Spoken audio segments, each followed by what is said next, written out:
سنت جی نه ادا کول صرف وی فرض وکو او دا غې نه پس جی بس خبره ختمه. او خاص کر ډیر رنګونه زمونږ د مسافرو رونو باره کې راغلي دي. الله چې د ټولو مسافرو په خپل وطن د خپلو بچو مور او پلار سره په ډیرو شتو باندې شته کی. الله هم د مسافرین اخلاص کا په خیر خیریت سره او په ډکو منګلو الله د خپل وطنونو ته راوله. زموږ دعاګانې تاسو سره دي جي او الله په خپل وطنونو باندې د ډیرو شتو کارونو سم کا. صحیح ده ډکې ډکې د خلوص او د ایمان دعاګانې زموږ تاسو سره دي. خو جناب سنت زمونږ په علاقو په دې ځایونو کې هم دا رواج شروع کیږي ورو چې بس او بیا خاص کر د جمعې په ورځ نه بس فرض وشي او د هغې نه پس یاره زمونږ نوجوانان وروڼه بس ټول ایسته وځي او سنت اډوکوي نه. څونه مې تپوسونه وکړه بس یاره مونږ خو یې فرض وکړو بس خبره ختمه. او پلاني ملک خو مونږ دا کوله او دلته زمونږ دا کم چې کم مقیم دي دی هم د سنتو اهتمام نه کوي. نو آیا دا کې ګناه شته او کو نشته؟ نو جناب خبره واورئ. ښه ګوره سحر 2 رکعاته دي، د ماسپښین شپږ رکعاته سنت دي، څلور او بیا 2، د ماښام 2 رکعاته سنت دي او بیا د ماخستن دا 2 رکعاته سنت دي. دا جناب دا سنت مؤکده دي. په دې باندې نبی علیه الصلاۃ والسلام تاکید کړی دی نه په سفر کې پریخي او په کوم ځای کې چې نبی اسلام مقیم و نه هغې کې پریخي دي. دا جی واجب ته نږدې دي. که څوک سنت نه کوي که نه نو جی ګناهګار دی پې ګناهګاریږي پې. ښه او یو لفظ دا هم راغلی زرد چې الله به گمراه کی څوک چې د نفلو اهتمام نه کوي. او حدیث مبارک کې راځي که نه چې فرضو کې کله کمې راوځي قیامت کې نو الله به ووایي د سره نفلونه وګورئ څه نفلونه ورسره شته او کو نشته نو نفلونه به وګوري. نو جناب دا سنت چې مونږ کوو دا زما او ستا نفلونه یو قسم لا هغه سوی ورته سټاک کېږي. قیامت کې به زما ستا الله جل شانه دغې نه د فرضو هغه حساب کتاب پوره کوي. ولې فرض پوره کول څه وړی خبر دي سو او بل تاسو ته دا خبره کوم که نه دا سنت د چا دی یار؟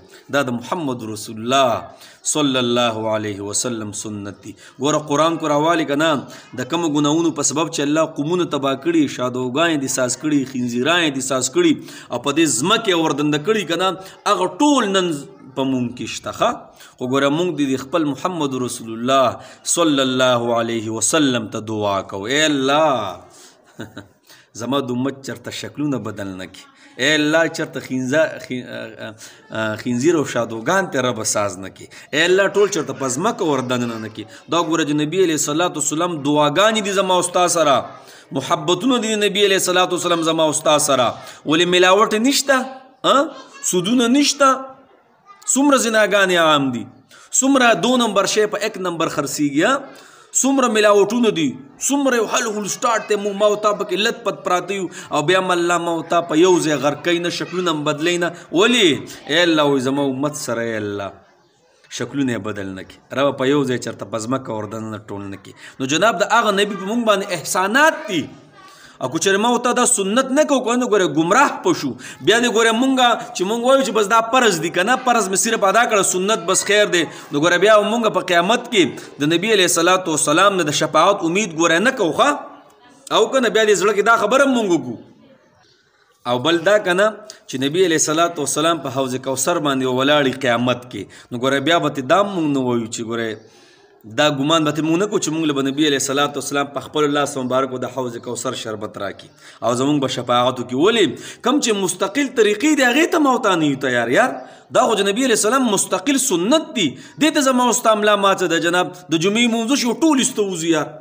اړه څوک یې پروا نه کوي چې هلکه دا نفل دي دا سنت دي که نه، آیا دې څه اهمیت شته او کو نشته. نو جناب ګوره کم کسان چې دا نه کوي، کو په هر ځای کې دي، کو دلته دي، کو په هر ملک کې دي، جناب دې ګوره مونږ اهتمام وکړو. الله به ګوره ګمراه کړي چې مونږ د دې اهتمام نه کوو. اطیعوا الله و اطیعوا الرسول قرآن کې ګوره د الله د بندګۍ سره د نبي علیه الصلاۃ والسلام طریقو خبره هم راغلې ده. نو دا د نبي علیه السلام مستقل سنت دی. ګوره چې څوک دا نه کوي ګوره ګمراه کېږي به.